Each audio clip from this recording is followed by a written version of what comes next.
Welcome to Norfolk Perspective City Slice. I'm Bob Batcher, and Karen Scherberger is on the sofa with me. How you doing? I'm doing great. How are you? Pretty good. Chief Executive Officer of Festivents. Is that the official title? Oh, that's what we'll use for today. But what do you go by? Chief Bottle Washer. Yeah, bill payer. Yeah. Been there a couple of years. Going on 33 years. This is our 32nd season, but I started with Festivents the year before we opened the park. So it's been 3 decades now. So yeah. somebody violated child labor laws. That's all I'll say, right? Very kind. Okay. Thank you. But let's talk about the birth of Festivents. Where did it come from? Well, it came from a very humble beginning, great yet humble beginning, back in 1976 when downtown Norfolk was unfortunately on its downturn. The waterfront had gone from being a very active, very vital port on the waterfront with all the warehouses and all the shipping, and to where in the 70s, mid 70s and later on, it was really just a big parking lot. Mm-hmm. All the buildings had been taken down or they were deserted. So a group of city enthusiasts, city leaders, business leaders, maritime leaders got together and said, let's try to jump on this bicentennial, 1976 bicentennial promotion, where tall ships were coming up and down the waterfront or the East Coast to end up in New York Harbor for the nation's bicentennial. And they were successful in convincing one of the ships to take a little detour and stop in downtown Norfolk. You might want to say it really was a detour. It was a detour, and they did a very good sales job. But what it did when the ship docked in a very, very rough environment, thousands and thousands of people. This was way before the days of internet and Facebook and ways to communicate, through social media, just through television and newspaper and word of mouth. The waterfront was just overrun with thousands of people that came down to its waterfront to enjoy a tall ship and, more importantly, just to be together as a community. So that sort of gave way to this thinking, well, maybe we've got something here. Let's try to roll this into maybe a festival, which gave way to Harborfest, which we have all come to know and love in its various forms over many years. In the early days, it was massive. It probably outgrew itself before we knew it. I mean, well over 1 million people over 3 or 4 days. But at that time, we could accommodate that number of people. Because all we had were parking lots. That's all we had. So many of the buildings that we all associate with downtown weren't there. So it spread literally from College Place, or even a block beyond College Place, all the way to where the Sheraton, back then it was the Omni, and even before the Omni was there, it was a vacant lot, and all the way almost up to where the Bank of America building is, because the Marriott wasn't there, the World Trade Center wasn't there. So it was a much more open downtown for something like Harborfest. Mm-hmm. But it grew, it attracted more and more people.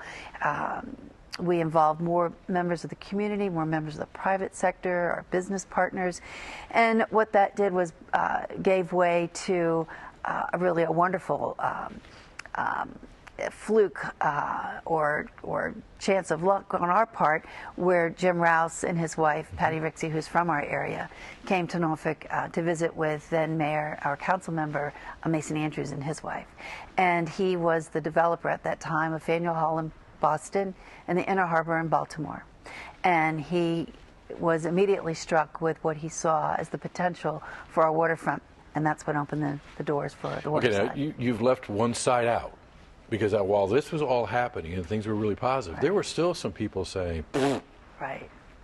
Downtown is dead, no more buildings, it's going to...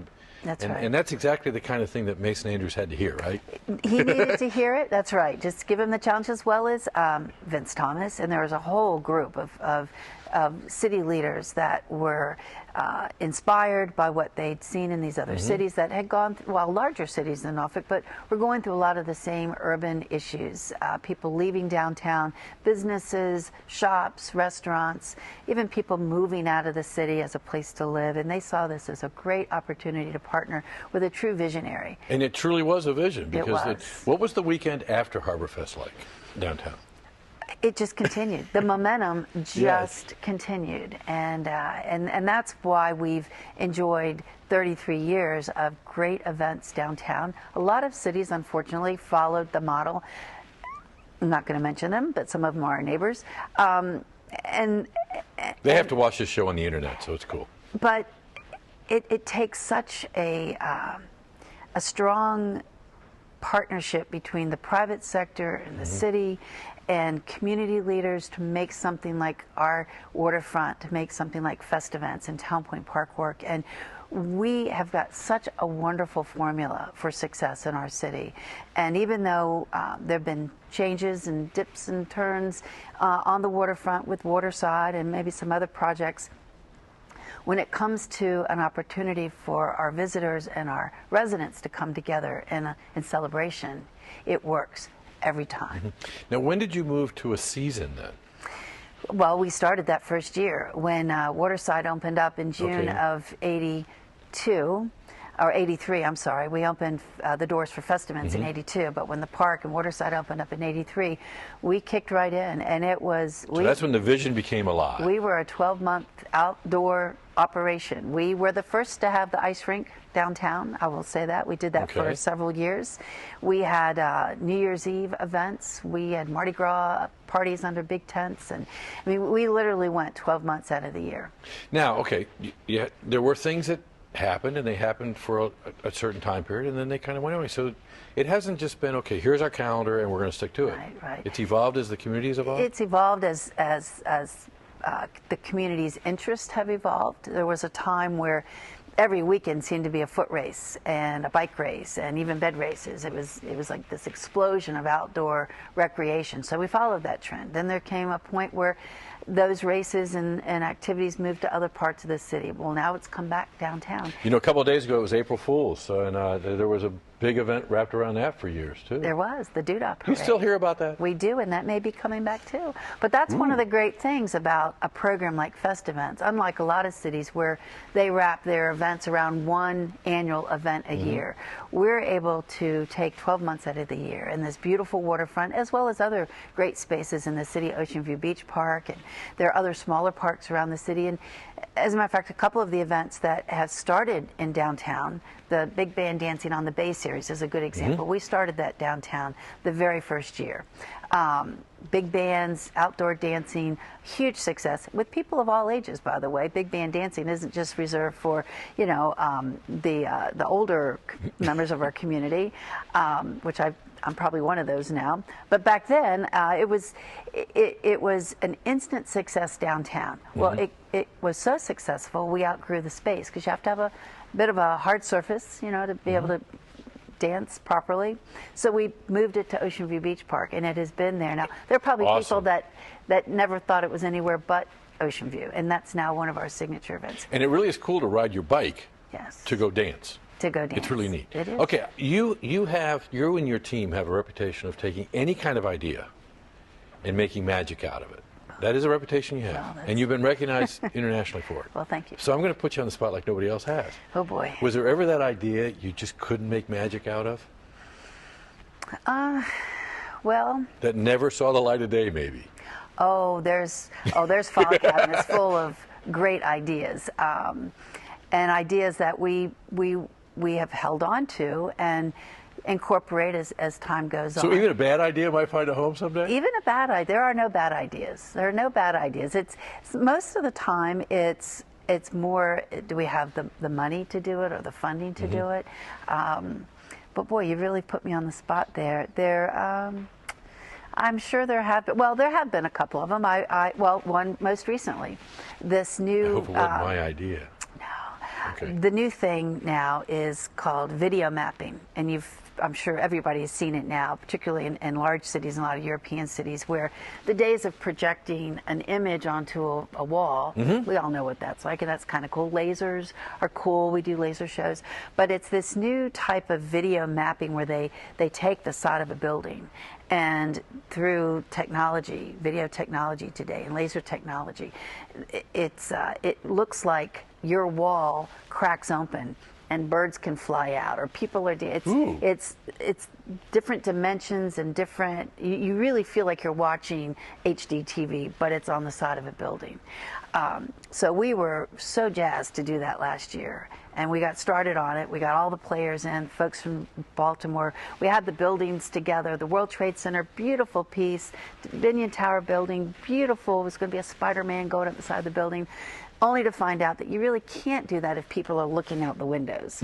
Okay. And there are a lot of windows on those two buildings. That's true. And on HarborFest weekend, they're all looking out those windows. So that was one of those great ideas that we're not giving up on. So you kind of have to think it all the way through? We got to think it all the way through. So we're not going to give up on that. We're just going to modify it somehow. Okay, this season is going to top it all off, right?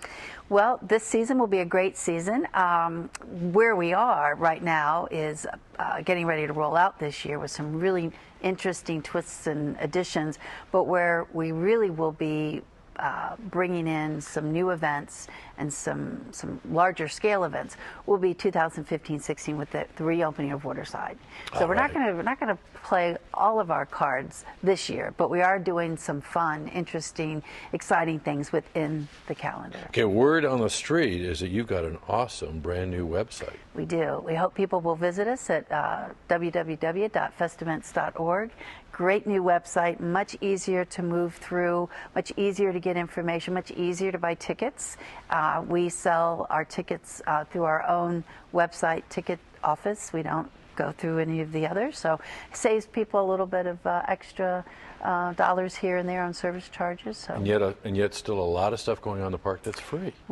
Certainly. It's kind of the mission. It is the mission to balance it, but those events that are gated, you will not find another venue or festival or concert that would give you greater value than what we do. We keep our prices down very, very low due to the generosity of our sponsors.